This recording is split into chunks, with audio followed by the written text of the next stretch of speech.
Hey podcasters, in this video I'm going to give you a first look at the new Shure MV7 podcasting mic. Whether you're a podcaster, content creator, musician, or even video game streamer, having professional sounding audio is imperative for you to grow your audience and make great content. Now historically we've all aspired to have the Shure SM7B at our side, but oftentimes the budget doesn't allow for it. Now the SM7B is the industry standard for broadcast audio, but it requires additional hardware to get the most out of it. So I'm really excited that Shure has now released the MV7. The Shure MV7 is a dynamic microphone which is going to get you perfect audio in imperfect rooms. We don't all have a recording studio to record in, and this microphone is going to allow you to get great sounding audio no matter where you are. Now you also have a hybrid output system. This means we can either use XLR to any hardware or use USB to a computer. So it's compatible with anything that you want to use it with. There's also a ton of built-in features within the microphone. You're going to get the Shure MOTIV app, which is going to give you control of the MV7. You can either put it in manual mode for full control or auto mode, which is going to automatically level your audio in real time. So I was lucky enough to get my hands on the MV7 early, and I want to share everything that I've learned about it with you now. So at a first glance, the MV7 aesthetically looks very similar to the SM7B. However, there are a few differences. So first off, you've got capacitive control built into the microphone. That means that we can select our headphone volume, our microphone gain volume. We can also mute the mic. But don't worry, Shure has put a locking feature into the software that allows you to lock this out completely. So if you are touching the microphone or moving it, you don't accidentally change the settings. Now, next up, I must mention that this microphone is not a replacement for the SM7B.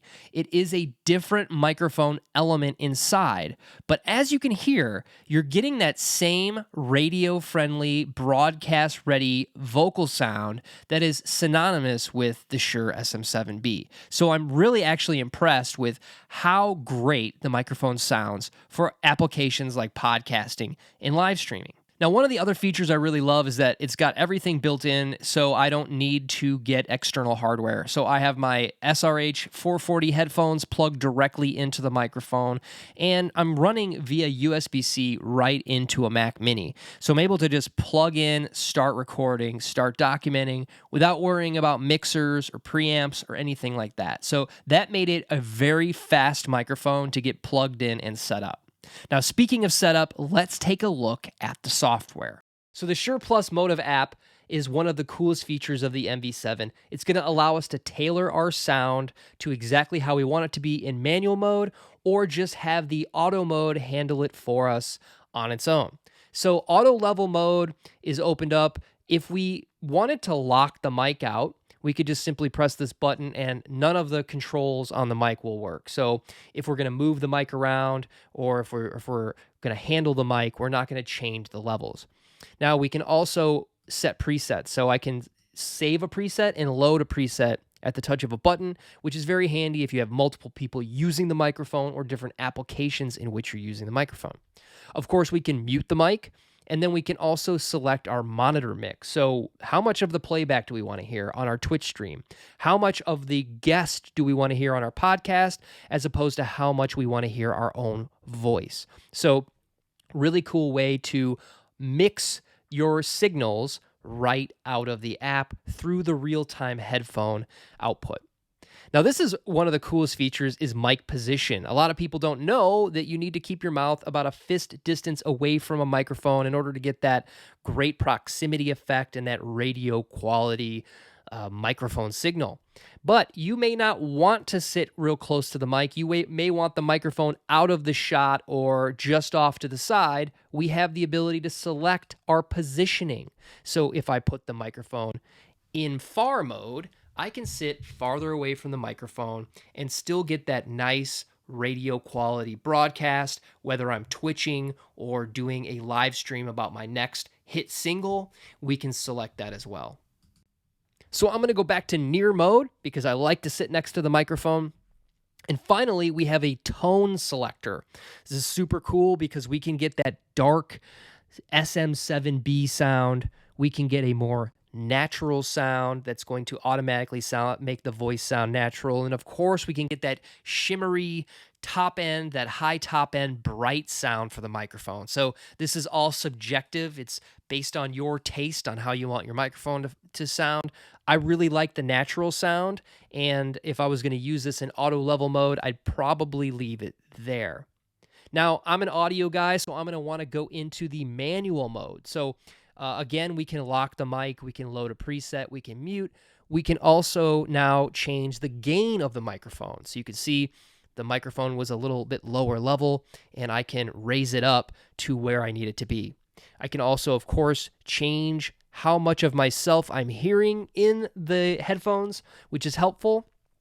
And I have access to some EQ curves. So flat, something I might use because I'm going to do some post-production processing. High pass filter. This is something I'm already going to be doing in post, so it saves me a step or putting another instance of a plugin on my mixing channel. We've got a presence boost that's going to just give us that little bump that's going to bring the presence of our voice out. And then, of course, a combination of the high pass and presence boost together. Now, a limiter is included. I love limiters because it's going to keep us from getting into that nasty digital distortion area if we're overdriving or getting super animated or exciting. So we can throw on that limiter and just be sure that every time we're broadcasting that we're not going to get into an area where our audio can become unsalvageable. And then, of course, no podcast would be complete without some compression. So we have the ability to put on a light compressor, a medium compressor, or go all the way up to heavy with that pillowy, broadcast-ready vocal coming out of the compressor. So it's super cool. And I'm just going to go ahead and save this as a preset and call it the pillow because this would be a great setup for a podcast. So the Shure MV7 is shipping right now. Click that link below to get your very own and take your audio to the next level. I highly recommend this mic. I'm going to be using it as my #1 recommendation for any podcaster or content creator looking for better audio. So if you like this video, please consider subscribing. I share podcasting tips, tricks, and strategies for you to grow your audience. I will also review gear like microphones and other podcasting gear. And remember, you're only one episode away from your next download.